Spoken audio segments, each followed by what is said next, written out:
welcome to the Finding Free Thought podcast. This podcast is funded by you. To support our work, please consider making a purchase from our free thought shop. Check out my campsite at campsite.bio/goodresonance, where you can follow me on social media, make a donation, subscribe to my newsletter, check out my essential oils offerings, and grab my restorative teas ebook. Please subscribe to the audio version of this podcast on Apple and Podbean and the video version on YouTube and Rumble.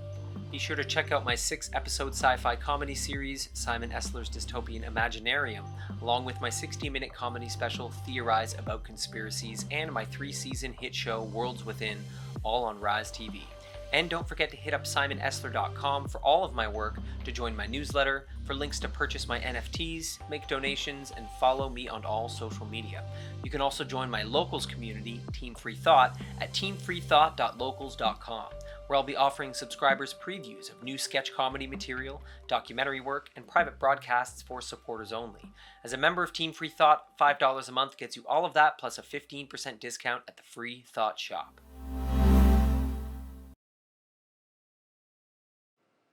Hello, and welcome to the Finding Free Thought podcast. Amanda, how are you doing? Hello, I'm doing well. You ready to put out episode 3 of our GroupThink series? Yeah, very exciting. Yeah, it's been a very, very interesting series. A really cool couple of conversations came out through this discussion with Jordan Sather and my discussion with Justin Deschamps. So let's just dive into some of the discoveries that were made so that we can unpack some of the really incredible things that I think those two minds shared with us. So let's start with some of the things that I talked about with Jordan. Mm-hmm. A lot of that discussion was sort of very niche in the ufology world and sort of the particular community that Jordan and I met each other through. So really like a focus on full disclosure of UFO related topics and Right. secret space programs and all of that. But there were some really like larger themes that came out of that discussion that I felt were super meaningful. So the main one being that people outsource. They outsource their judgment. They outsource their authority. Mm-hmm. You know, we saw Jordan talk about this, about his personal mistakes. And I think that was really eye-opening too, Right. where he talked about where he went wrong, what he really got wrong, and how he grew from that, and what might have been going on. You know, maybe Right. a cult of belief or a bit of worship or a bit of, just being starry-eyed with people that had grown to become very powerful names in the community and became thought leaders or, authorities. But then, Jordan got right into the depths of this. He went to actual meetings with not only thought leaders in the community, but people who were supposedly actual secret military insiders. And then, what he found was just that there was nothing there. There was no substance to the vetting. There was no substance to the credentials and what had been revealed. So I think more than anything, I guess I would want to look at why, these groups of people feel threatened by Jordan's experiences, because it's just his own experience. And even if it comes across to somebody else as like they feel like they're being told what to do, then I would also say that similarly that occurs with misinformation. So it's not like the misinformation is not trying to grab you and tell you what to think too. And it's your job to say no and yes to things. So, it's not Jordan's responsibility to speak a certain way to you, if that's right for him. And you just need to say, much like curiously, like they're able to say to reject him, but not others. it's interesting, curious. right? They're not as emotionally triggered by actual known disinformation campaigns or the mainstream media campaigns, like they're not emotionally triggered by those things, but then someone within their own community saying, hey, I want to protect people from this disinformation. I think then, again, I'm not taking sides in any way, but that to me is like, there's something that he provoked at the very least, and that needs to be looked at. Like, whether someone's not right or wrong is not what. But what is occurring in the community, like when someone says, hey, look, I had these experiences, I made these mistakes. And especially when someone is admitting to some mistakes, like obviously, you still have to judge for yourself if that's information that you want to move forward with and like trust in, or, well, and people need to make mistakes. They do need to get lost, it's a and part find themselves, of it. And that's fine, Yeah. It's often how we do find what's true to us, is by making lots of mistakes and then realizing, maybe we chose it for many other various reasons.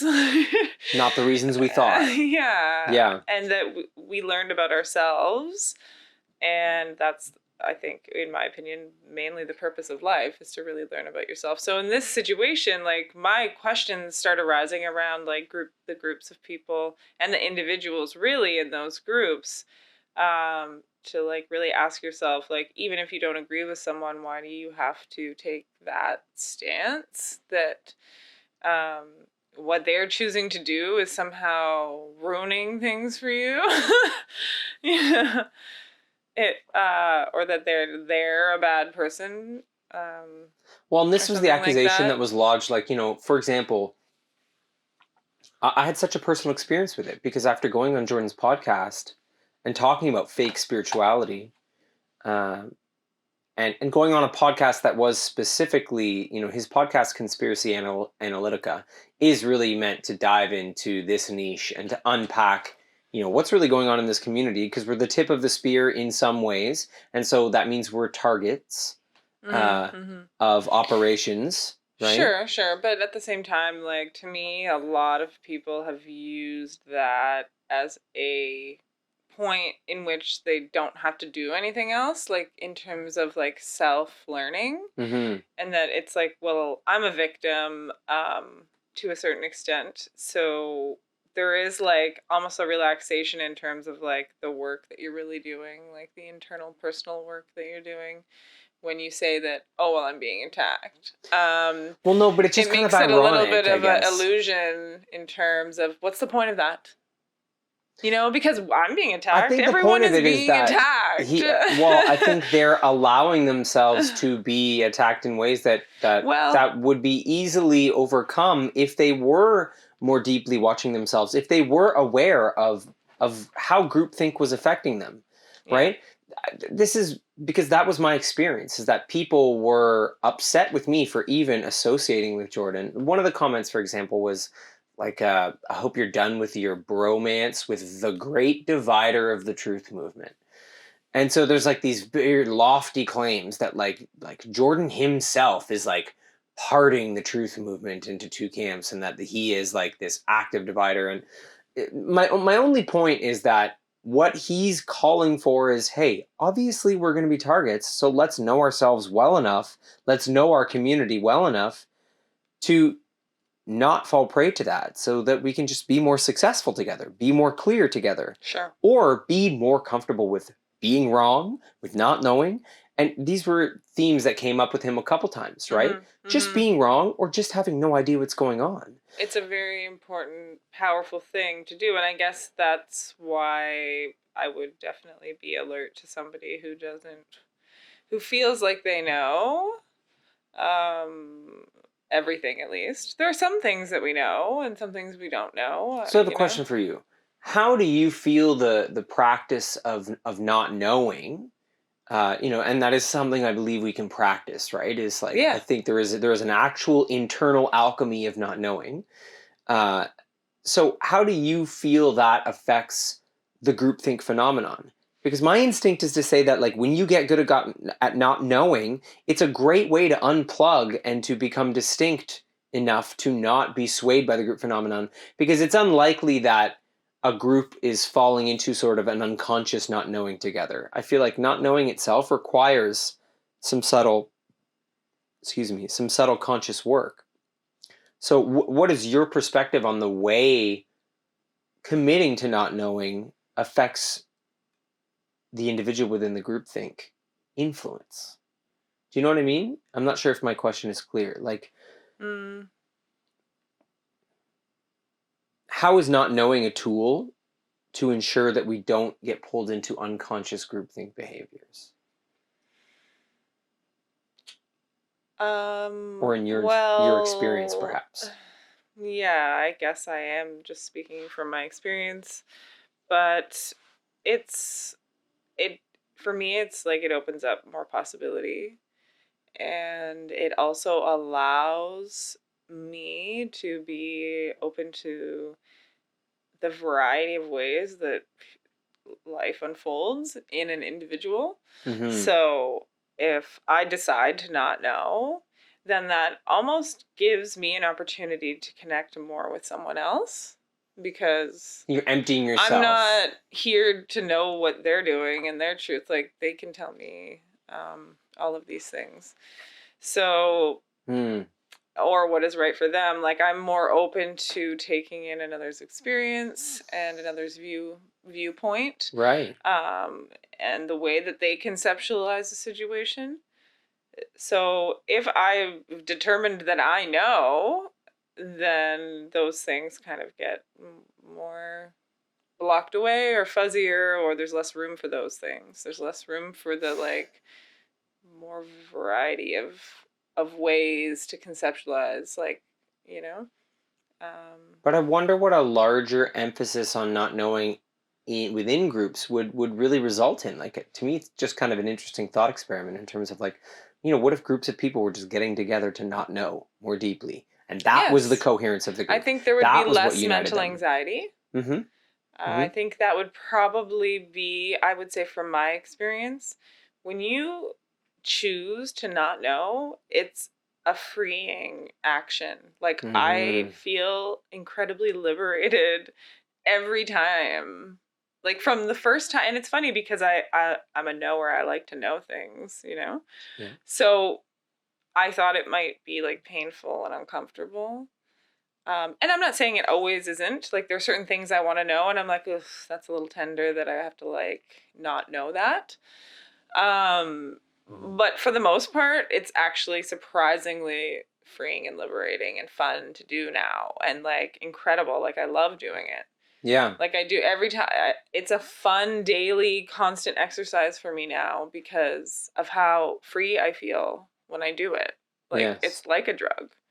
Well, I think to do it, it is very actually wonderful. Quite amazing. It's very wonderful. And I didn't realize the amount of mental pressure that I was funneling into being like, I know this, I know this, I know or this, I know this all the time. Or I need to know. Yeah. And so, and I need to be sure of it too. So it's like, that's very, very, very challenging. And many people, I'm sure, can relate to, like, that's the whole existence of the rabbit holes. Like, it's just, I think that's the thing. And there's nothing wrong with it. I go down rabbit holes, like, out of like crazy, but you want to make sure in that moment, like, again, is this important to me right now? Is this really important? Lightly, Am I desperate for knowledge?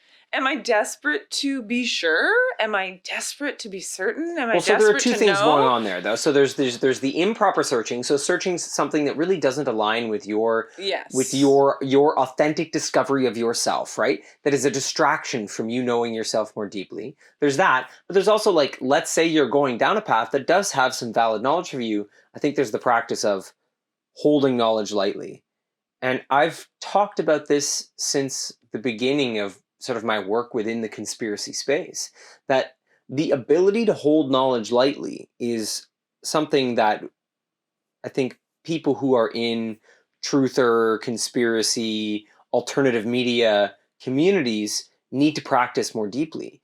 That when we hold knowledge more lightly, don't create solid beliefs from it. Don't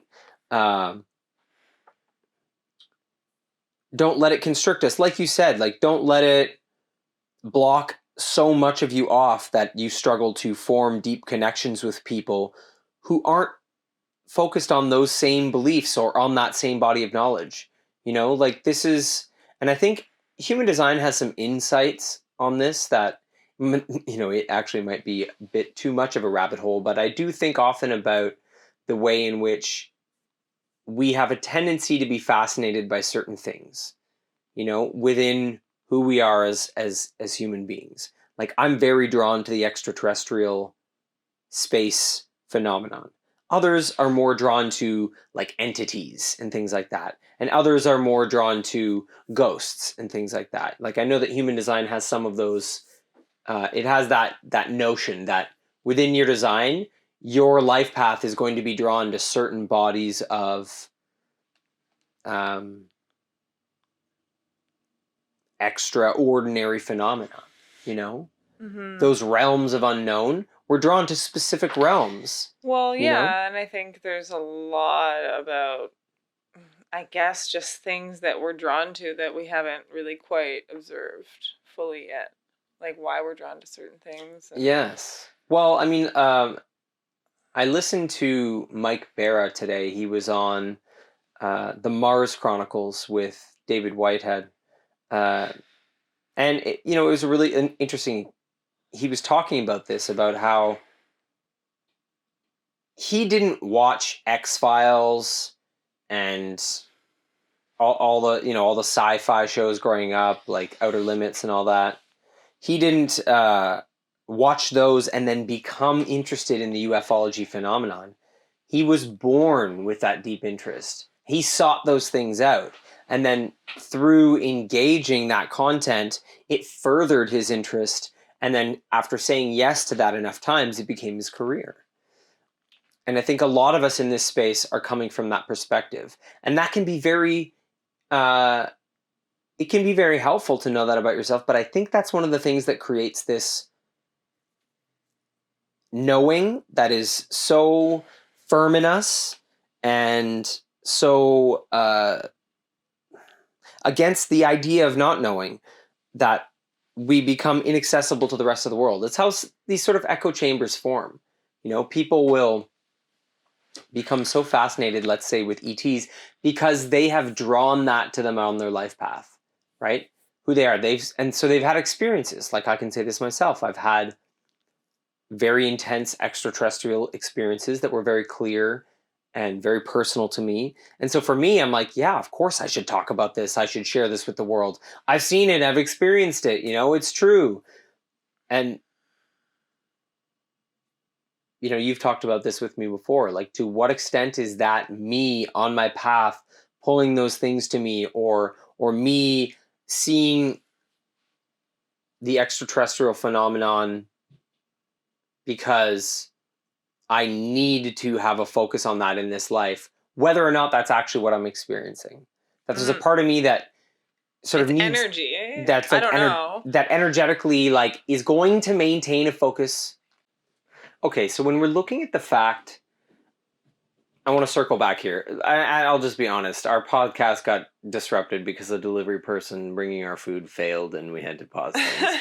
So we don't need to hide it. It's fine. Things got a little bit disrupted here. But let's get back to the point that I was making, because the whole idea I was sort of presenting is that, okay, if it's part of an individual's design to attract certain experiences to them, let's say like aliens versus ghosts versus entities, right? Let's say that's going on, right?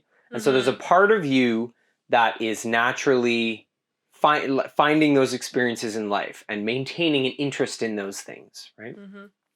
My point is that conspiracy communities, specifically ufology communities, might have a tendency to believe that because they've had those experiences in their lives and because they keep drawing this information to them, the rest of the world is on the verge of breaking into the same exact interests as them, or elevating to the same level of interest in ETs that they have. And I think this is a groupthink phenomenon that is going on in this community that is quite prevalent, that it's like there's going to be a disclosure moment where suddenly everyone will care about the extraterrestrial phenomenon as much as we can because they won't be able to deny it. And I don't think that's true. I did at one point. I don't honestly think there actually are that many deniers. Yes. Truthfully.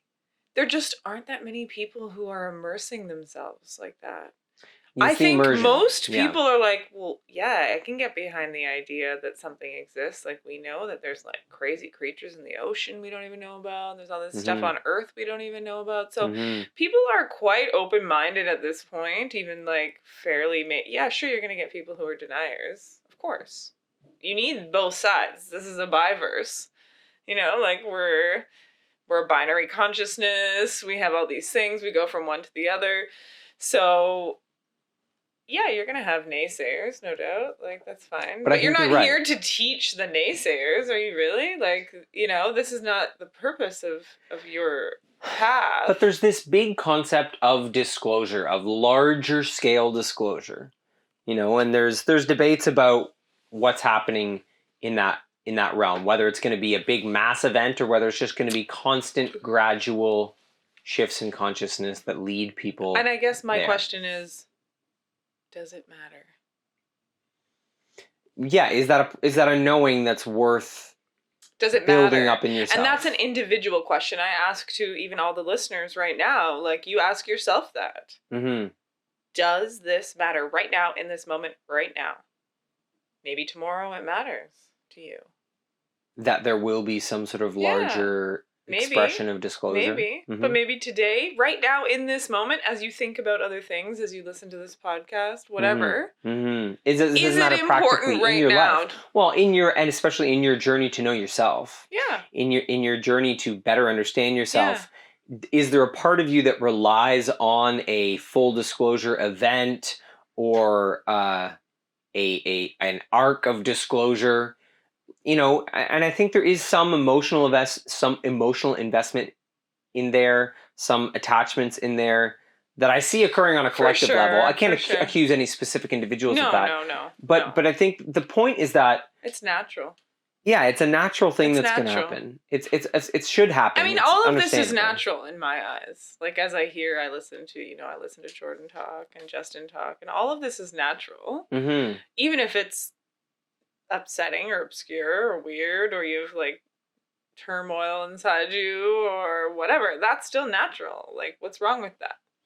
It's fine. You know? But I think the point is that, you know, for example, the entire event, you know, that has enveloped the world, this idea of like a virus and like a pandemic spreading around the world and all this stuff, right? That has opened a lot of people up to more conspiratorial things. Yes. So suddenly, this issue does have more relevance than ever, in that there are more people than ever who are open to such things, because they're like, wow, they lied about that, they lied about that, they lied about that, right? And so yes, there is like some fertile soil being generated here, and so I do feel that there will be progress in this area of consciousness of just the human collective expanding further into space, right? Yeah. Our collective aura expanding into space, and thus making more conscious contact as a collective. Sure. I think that is inevitable. But when we get back into this sort of depths of what Jordan was experiencing, you really have like the messy humanness of like people distorting information and lying and mistreating each other, and there's like a real sort of human messiness in there. Because we really don't do anything without anyone else. Mm-hmm. We really don't learn anything without anyone else. Yeah, like, we cannot. There is something special that happens when you are in someone else's aura. Yes. You know? Yes. So, yeah, that's going to be weird, because sometimes you're distorting things. Well, and this brings up another... It's an awareness piece, right? So, but when you say in your aura, you mean physically, right? Yes. Right? Yes. And so there's something there, too, because another thing that Jordan brought up was like, he was like, I'm going to go to as many of these conferences as I can. Yes. I'm going to be in the physical presence of these people and see what is going on. Absolutely. And makes a huge difference. Big difference. And I know this from the conferences I've been to, actually being in the presence of this community, of the speakers, of the people I've met online, a million times different. It's kind of a mental thing. To a certain extent, like, yes, I do feel like there's feelings inside of me, but I'm still observing. But, you know, and I do believe that you can make like connection online, but what happens when you're in someone's aura is physical, and like that's something that I can't like control with my mind. Like my mind is not a part of that. You cannot control so what when your aura's someone doing walks in the that room way. and I'm I don't alone and think. someone walks in the room, you know, I'm sure everyone has had these experiences when you're like alone and then someone enters and like your whole existence feels different. Absolutely. And so Absolutely. You see this that's in what's small children. happening, right? Mhm. It's that the auras are sort of impacting each other in a way. You know, when you have a baby, right? And we had this with our kids, and someone new comes to the house, and for some people, the baby is light, and for another person, the baby starts screaming in terror. I know. And, you know, they're unfortunately, I think sometimes there is a response to how they experience that person's aura. Yes. You know, and how that baby's aura behaves naturally. And so where in that person's aura, that baby's aura went. Sure. You know? Sure.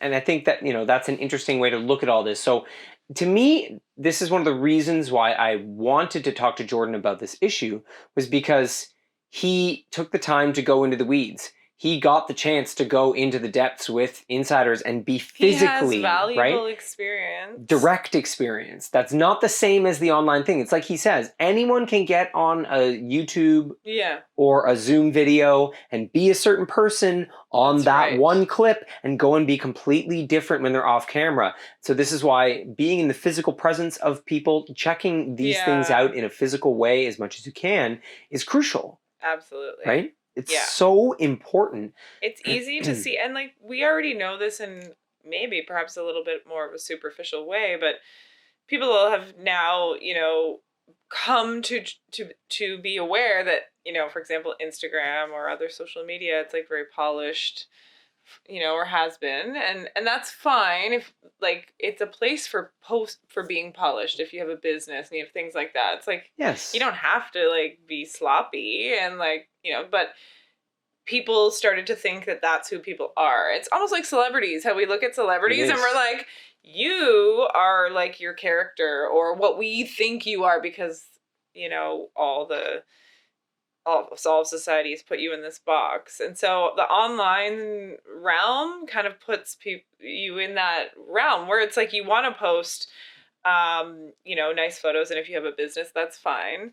But again, you're not, people who see you might start, I guess there's a level of projection even about who these people even are in the online space, and how they show up online is very different perhaps than how they show up in their day-to-day lives. And I think you see a pushback to that now because there's a lot of popularity to people who are raw and authentic, and you can tell they're not putting any of that on.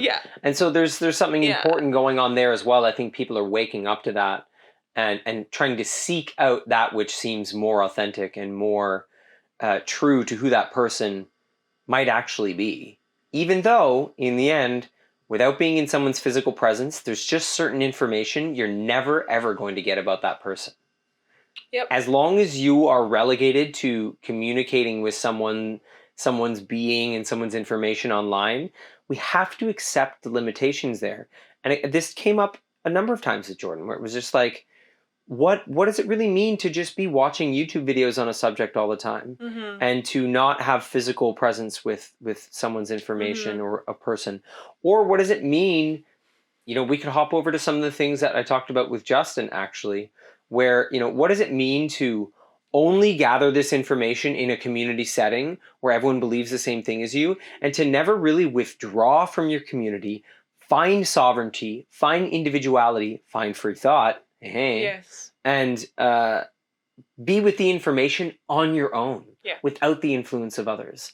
And I think this is so crucial for everything that's going on right now. You could say it's crucial for sorting out what's happening on a global scale with, you know, the V, you know, being given to people and all the troubles it's causing people's bodies. And you have that element of it where it's like, okay, to what extent have I withdrawn from all the propaganda and all the fear-mongering and even all the conspiratorial theories and been with my own direct experience? And this comes back to that part of the free thought definition that says that empiricism is one of the most foundational ways to access truth through the body.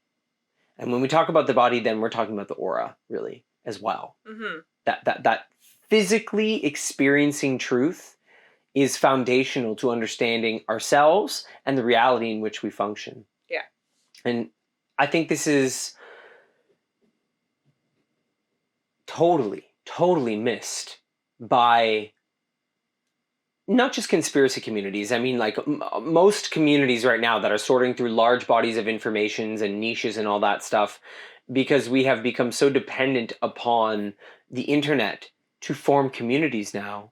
And again, that's something that came up with Justin, that we really need to make an effort to have physical communities in our lives that are not online if we can. And I think there's a lot of truth to that.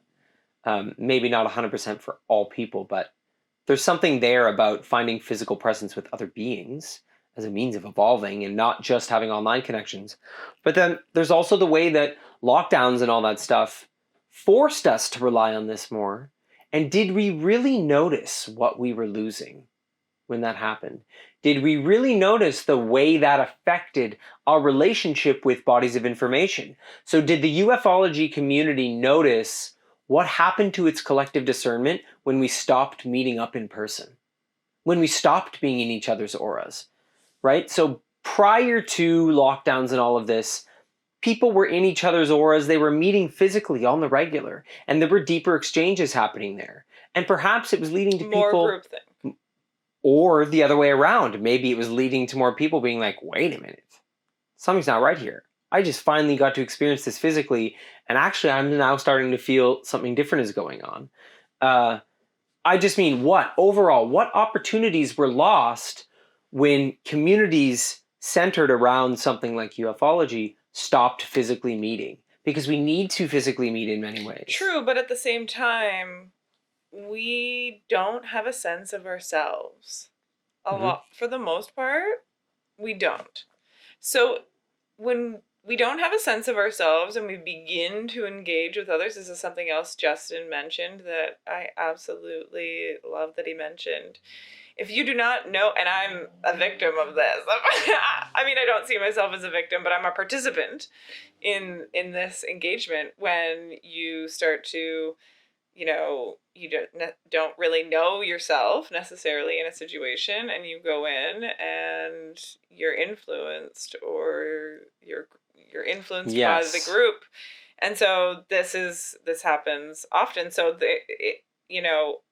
perhaps the pandemic, in a way gave opportunity, and nobody, you can choose it to do it or not, but to go into this a little bit more solitary space, to discover who you are, to say, oh shit, like, fuck, I was doing things that weren't really me. I was in the work environment every day, 9 to 5, and I was just like doing all this shit I didn't like, and I'm starting to think none of that's me, like, or I don't like that anymore, or whatever. And so to really be able to be in a functional group and to be like conditioned in a way that is not detrimental, to be appropriately conditioned, because again, conditioning isn't bad, groupthink isn't bad. You're going to be conditioned by other people, period. It's genetics. It's what we want, but we want to be conscious of it, and we want to be like consciously participating in it as much as we can, to be aware, so that we know this is who I am. And when I get into a group with these people, I bring this part of myself, and they bring all kinds of other different things. And then, we start to condition each other. You're right. But if I don't know who I am and I go in a group, I could be conditioned in a negative way. And that's where I think my focus has been the last couple of years since the pandemic. Like, where am I being conditioned without my awareness? And where can I bring awareness to that when I'm around others? So to me, in a positive way, the pandemic has put people into isolation. And whether or not you chose to go inward, or you chose to like panic about it or live in fear, or whatever you did, you chose all these things, but it was an opportunity, in my opinion. I agree. It's interesting. I'd never thought of it in those terms, but that what Justin was talking about in that act of gathering your sovereignty before you engage in a community, before you enter a setting that is likely to bring groupthink upon you as an unavoidable phenomenon.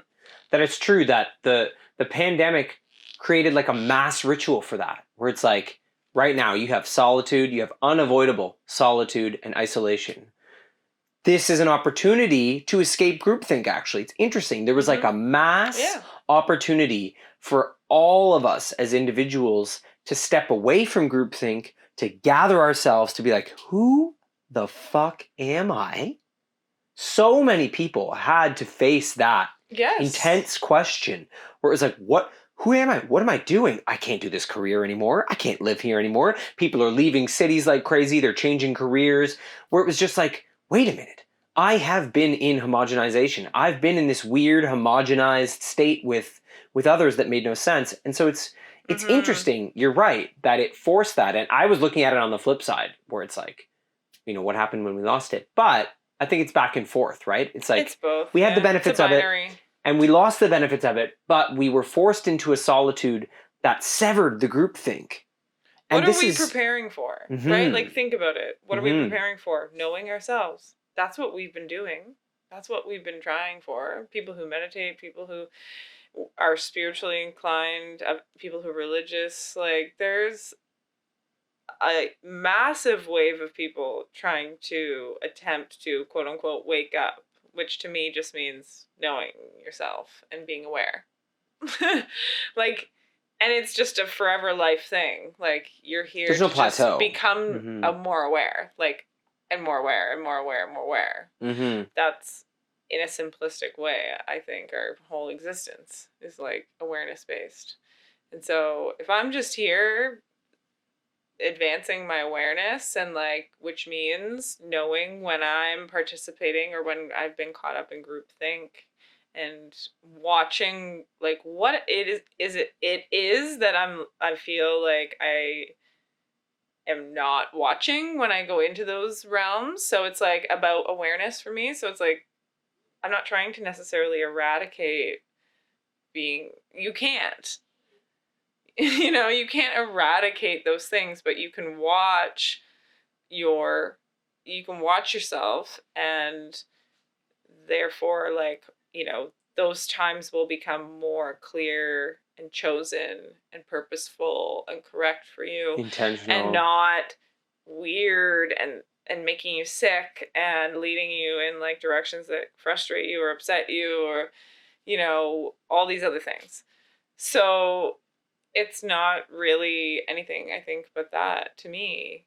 You know, I mean, it's interesting because when I worked more closely in the ufology space, and you know, I was building a lot of content surrounding secret space programs, and I was deep in that research, and like I had like multiple different projects ongoing, and I was like really, really deep in that space. It's very interesting. I came across 3 different big names in the sort of spirituality, ufology community. 3 different really big names who all said that when they tried to get into secret space program research, they had all sorts of alarm bells go off. They lost connection with like their spiritual path, with their self-knowledge. They had like basically like a whole vibrational shift. Everything got darker, and they had to pull back and be like, whoa, what was that?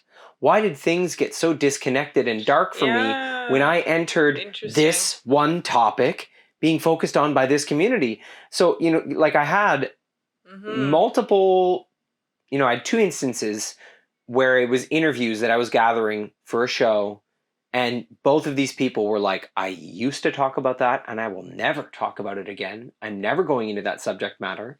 I completely, like, I felt, I guess, out of touch to the point of being in danger on my spiritual path. So I was like, wow, 2 different people separately.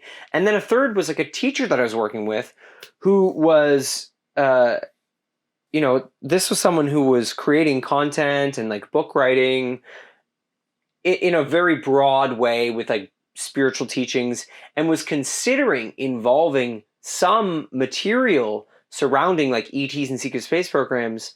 And their body went off with alarm bells being like, do not include that in any of the material that you're creating. So there's like 3 different people that their bodies on like a vibrational level made it very clear that this was not the right path for them.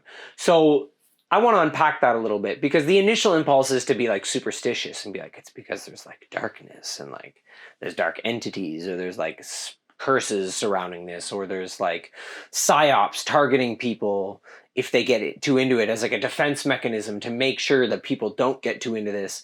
So it's like, yeah, like my conspiratorial mind wants to go to those places, but then, you know, maybe there are other possibilities.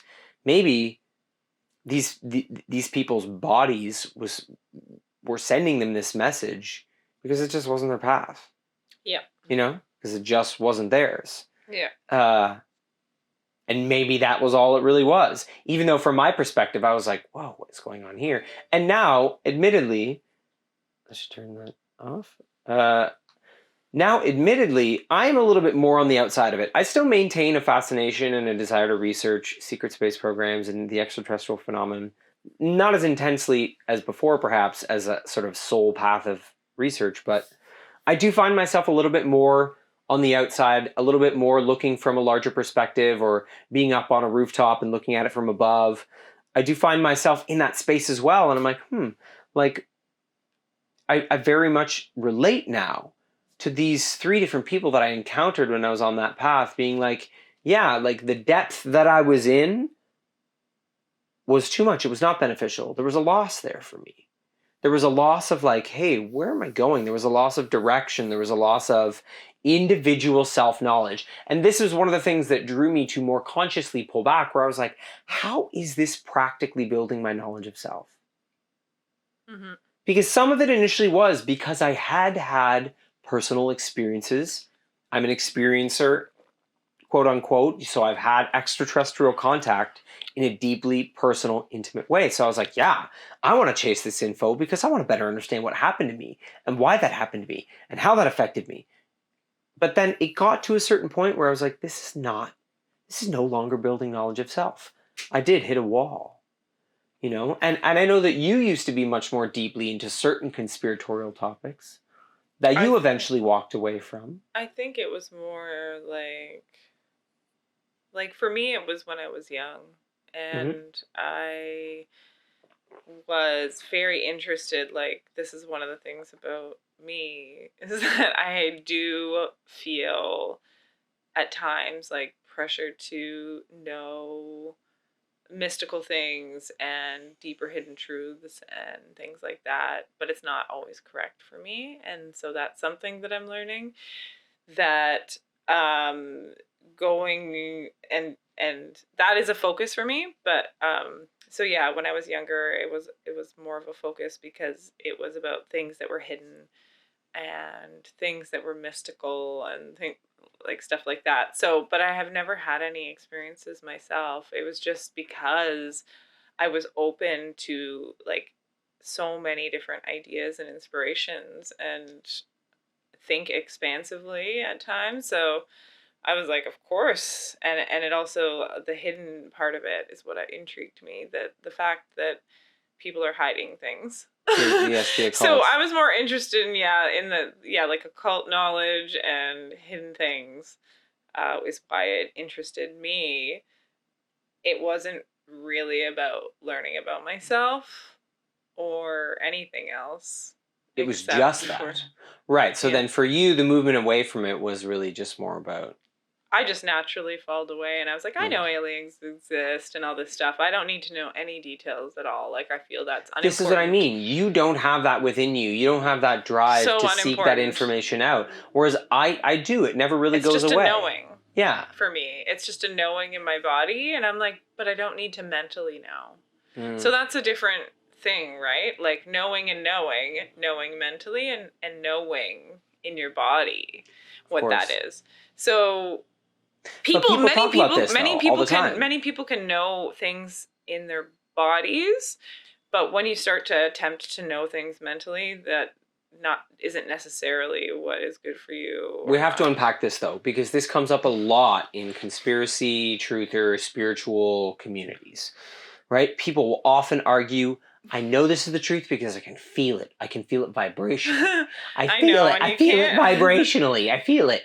And, I don't mean to like totally make fun because I've sort of been there myself, but we really have to be careful. That's a difficult form of discernment to master, to understand when it's your mind and when it's your body. This is not immediately understandable. It takes much practice. Very difficult. It takes many, many years of practice. And I'm not an expert either. I'm still learning. No, but I know to attempt to differentiate at this point, to at least bring an awareness, bring an observer to the game where it's like, okay, like I would like to sort out whether this is my mind or my body, but I don't want to turn that into a knowing, like a mental knowing. It's like my observation of what's going on. Hard. I even have to hold that knowledge of self lightly.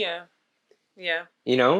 And I think this is a practice that has great practical applicability to especially conspiracy-minded communities who are constantly struggling with this challenge of being mentally stimulated all the time by new information that they're so open to. Yeah. But also wanting to evolve spiritually, really deeply. Like, those two go hand in hand. Like, everyone who researches the ET phenomenon understands that when you get to the bottom of it, there's our spirituality.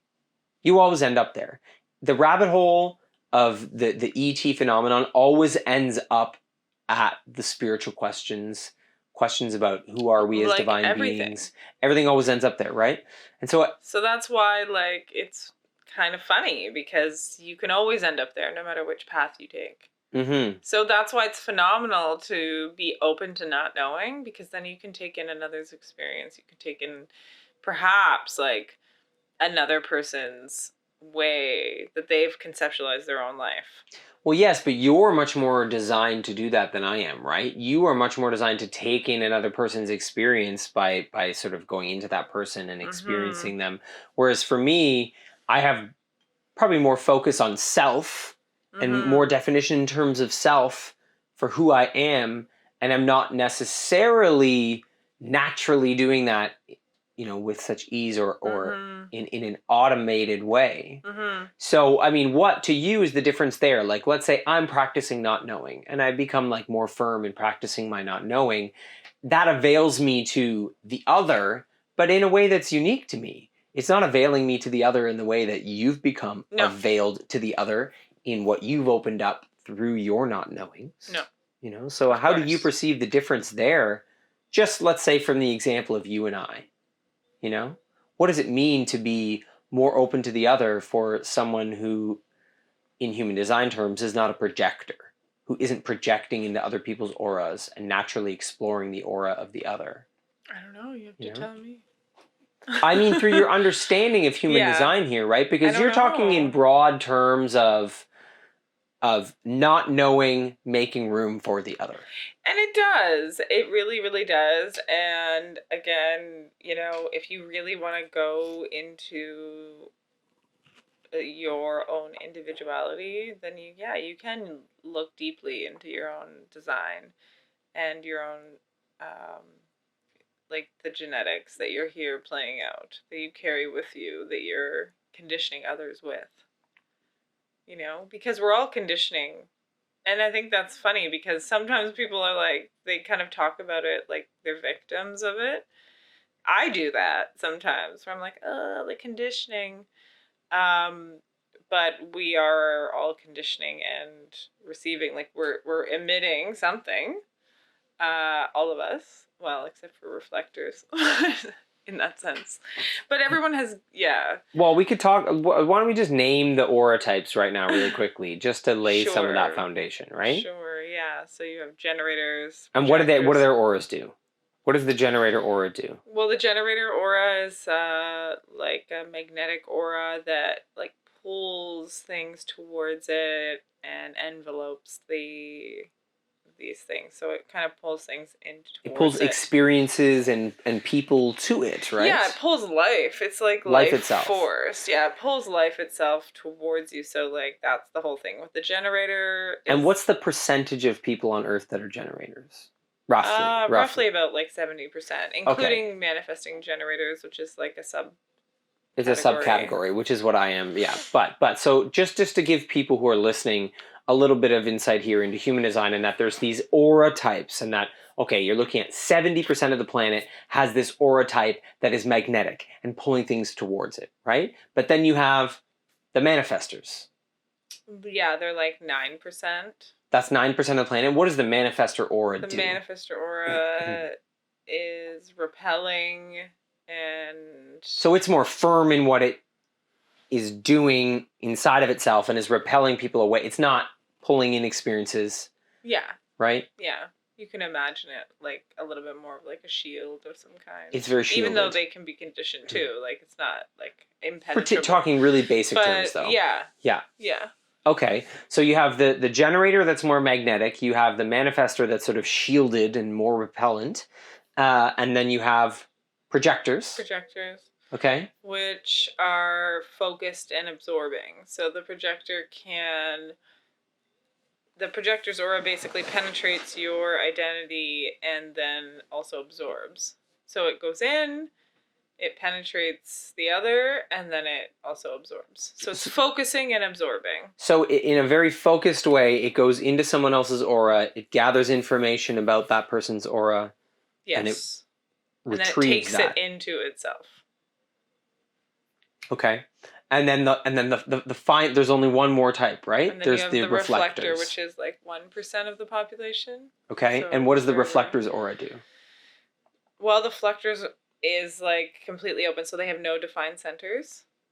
And so because of that, they kind of have to follow like the cycle of the moon in terms of their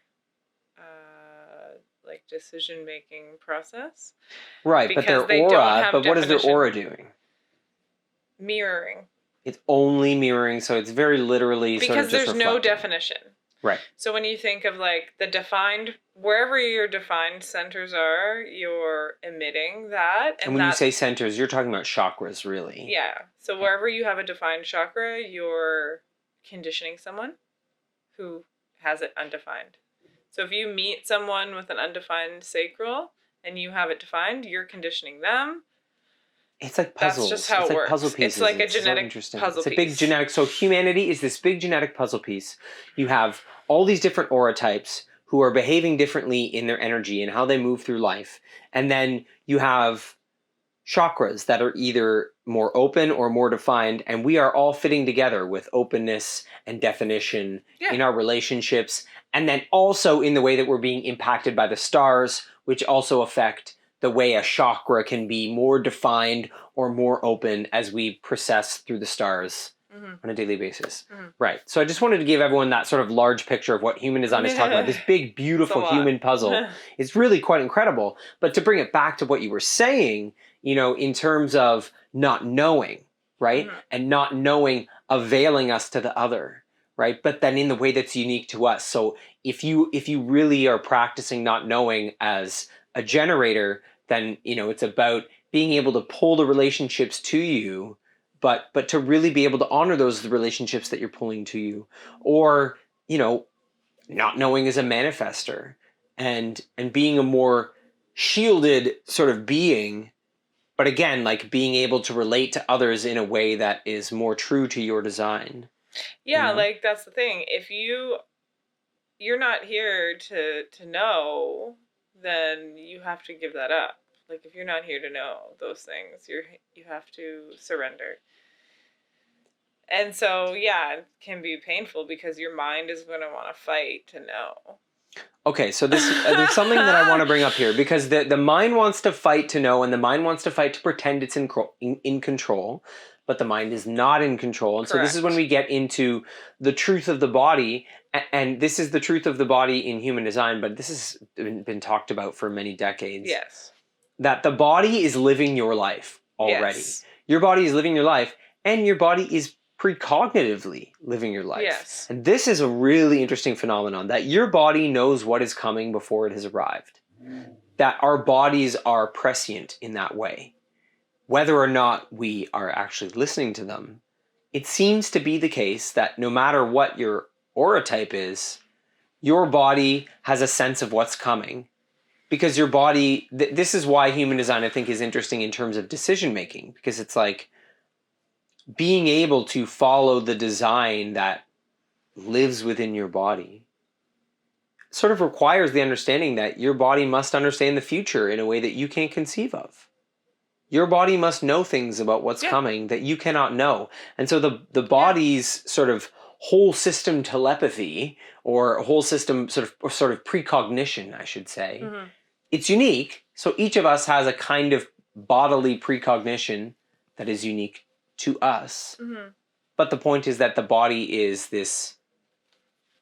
on our path. Our body sort of is our path in a way. Yeah. And to bring that all sort of back around to what we're talking about today is that how can we go more deeply into our body if we are constantly externalizing our authority to others?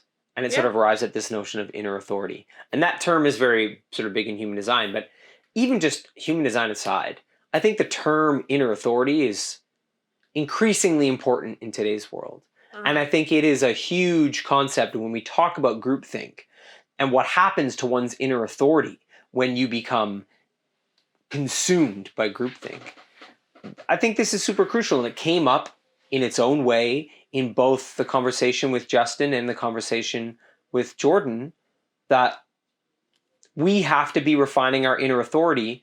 And, in the conversation with Jordan, that was about being wrong. Like allowing yourself to be deeply wrong. Spending 3, 5, 10 years in a space and being able to be like, no, this isn't what I thought it was. And that's okay. Yeah. I'm not less of a person because I was totally wrong about this one body of information, or this individual that I looked up to, this person that I had made an authority through my own lack of inner authority. Well, that's changing, right? Like, it is one of the big changes. This is part of the evolution of our consciousness, is that we're waking up to the fact that we've been outsourcing some of the things, and it's different for everyone, but we've been outsourcing things and we need to insource them. It's not that it's the death of the gurus and the yogis and the Buddhas and the priests and anybody who attempts to have rulership over you. It's the death of that. And so this is what we're actually going through as human beings. We are here to transition into a more individualized way of being. And so in that process, we do have to come to actually take responsibility for our own decision making and not rely upon anybody else unless our inner authority says yes.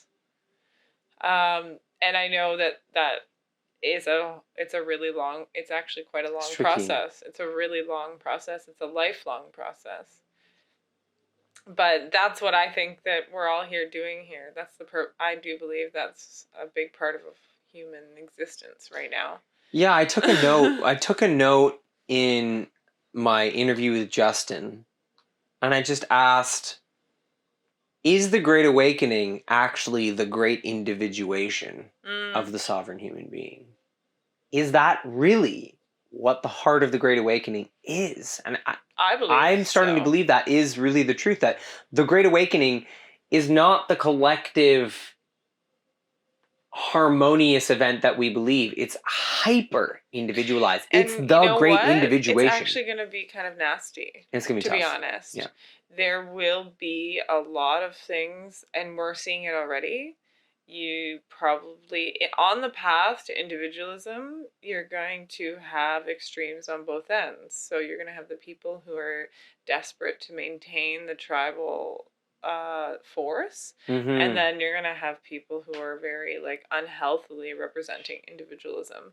So narcissists and people who only care about themselves and don't at all care about anyone else, but are harming themselves because of that.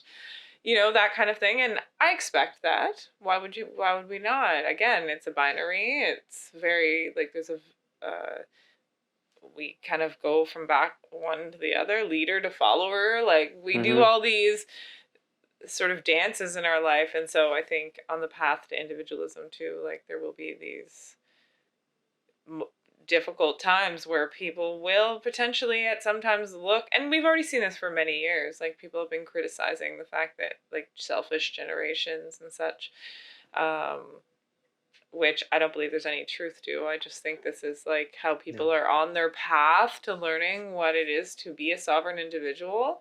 And yeah, little skeletons will come out of the closet and may look selfish at times.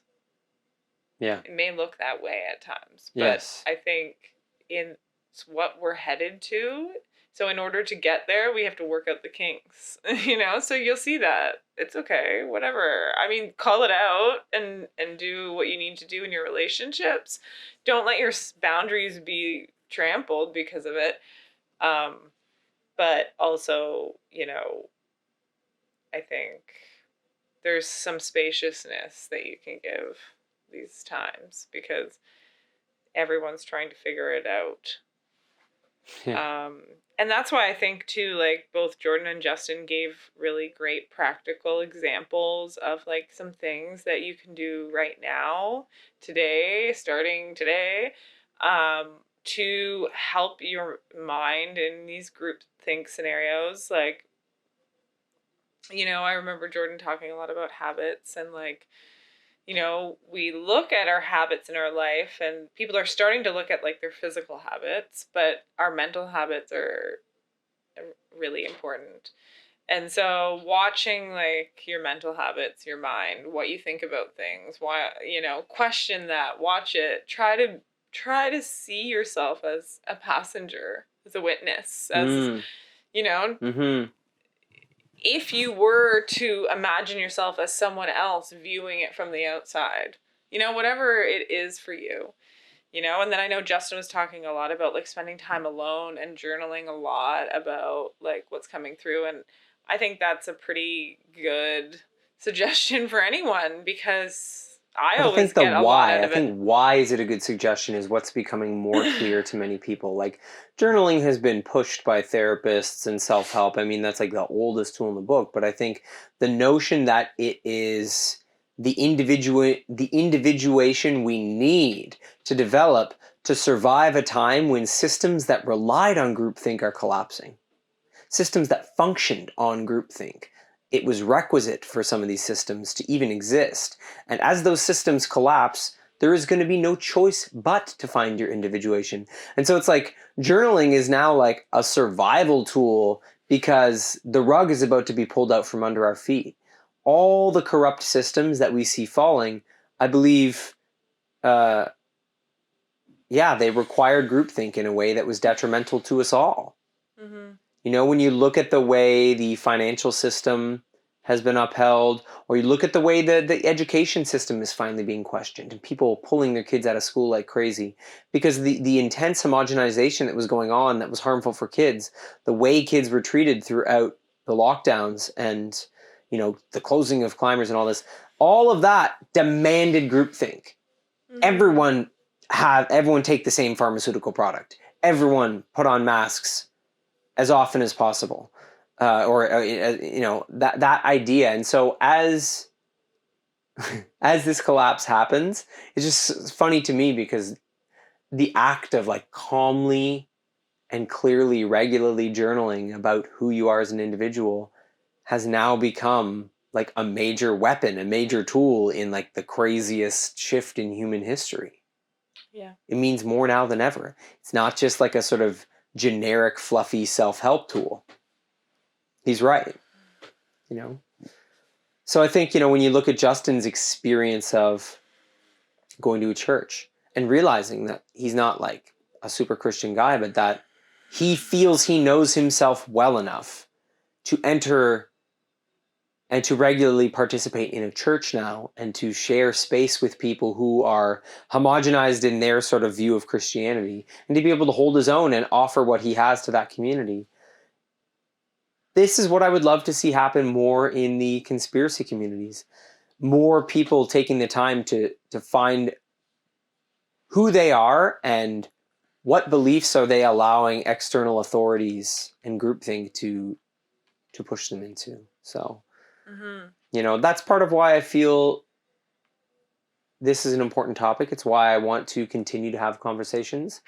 And so to make that part clear, this is going to be an ongoing series, the GroupThink series, that even though we have the Justin interview and the Jordan interview and we're sort of buttoning with this one, we're going to come back to it with some other interviews. Oh, for sure. And keep talking about this, because the Great Awakening as the Great Individuation is this battle with groupthink in its unconscious form. Yeah, you know? And at the same time, like, there's nothing wrong with it either. Like, it's all just about awareness. Like, this is not to eradicate something that you just discovered is in you, and you're like, oh my God. It's not like you messed up or we messed up. It's not like that. Yeah, or like, oh my God, I just discovered that there's like this parasite in me and I want to get rid of it. And it's my conditioning and it's my groupthink and all this stuff. And it's like, I know it feels bad. We've all been there in some way in our lives.